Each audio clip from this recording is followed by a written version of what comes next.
Black and grey realism is one of the most challenging tattoo styles to master.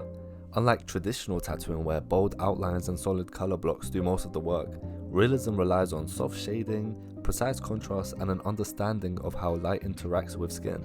And in this video, I'll be breaking down the key techniques to create lifelike, detailed tattoos that hold up over time. We'll cover everything from grey wash mixing to needle control, layering and contrast. Whether you're just starting out or refining your craft, this guide will give you a strong foundation to improve your work. So let's get into it. So what makes black and grey realism different from other tattoo styles? For starters, it's all about depth, contrast and soft transitions. So instead of bold outlines, we use gradients and subtle tonal shifts to create the illusion of form. And since we're working without colour, we have to be strategic about how we build our shades in order to create dimension. But mastering this style isn't easy. The biggest challenges I face are the consistency of your shading, so uneven shading can make a piece look patchy or unnatural.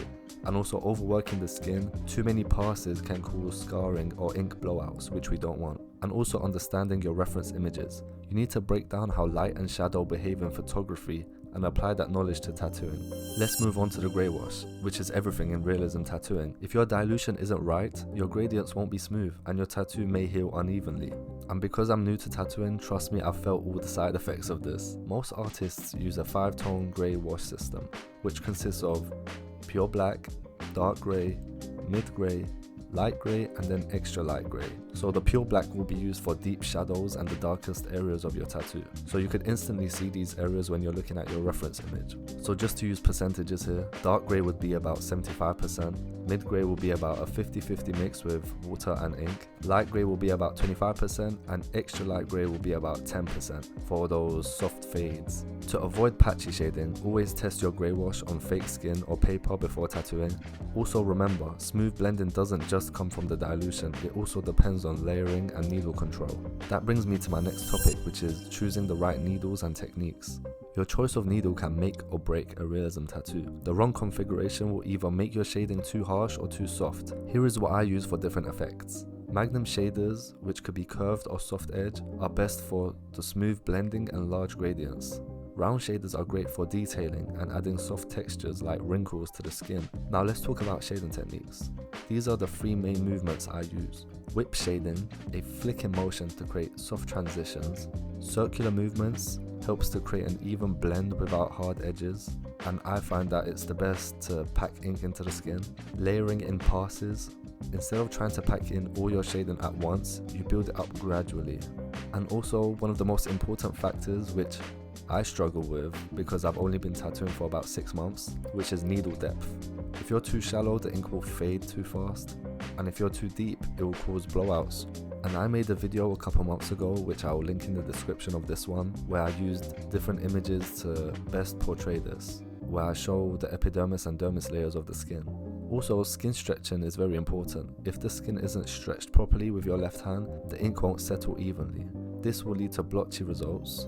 I also found out that one of the biggest mistakes artists make with realism is not pushing their contrast enough.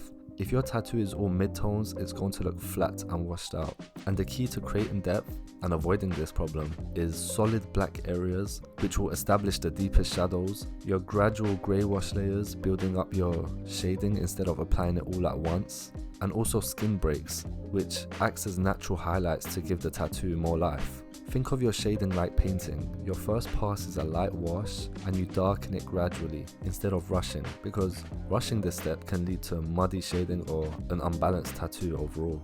And I also want to take this time to talk about highlights and contrast, which is what essentially brings the tattoo to life, which is literally in the name realism. And this is how you make a tattoo pop.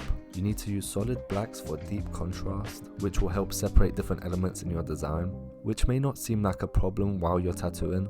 You want to create a piece where someone could take a step back and still distinguish the different elements in the tattoo. Also, one of my favorite parts about realism tattooing is creating designs where you have to leave open skin for natural highlights, because doing this really gives the illusion of realism. And also, white ink is very nice to create highlights, but you need to remember that it fades over time, so as a result shouldn't be relied on too much. So all in all, contrast and highlights is very important to your design because it makes it look three-dimensional instead of flat on the skin. I also do want to quickly add that when you're placing your tattoo designs on skin, it should follow the natural flow of the body. So looking at the client's muscle structure of the area you're placing the tattoo is a very big bonus. And now concluding the video, Black and Grey Realism is all about patience, precision and control. And it's not just about shading, it's about understanding how light works and how the skin holds ink. There's a lot of elements to it. You want to create a piece that not only looks incredible as you're tattooing it, but looks clean when it's healed as well. If you found this breakdown helpful, let me know in the comments, I'd appreciate that. And also let me know your biggest challenge you face with realism tattoos. Also make sure to subscribe and like the video, and if you didn't like the video, let me know what you would have done to make it better, because with every upload I want to get to the point where I make great videos. Thanks for watching and I'll see you in the next video.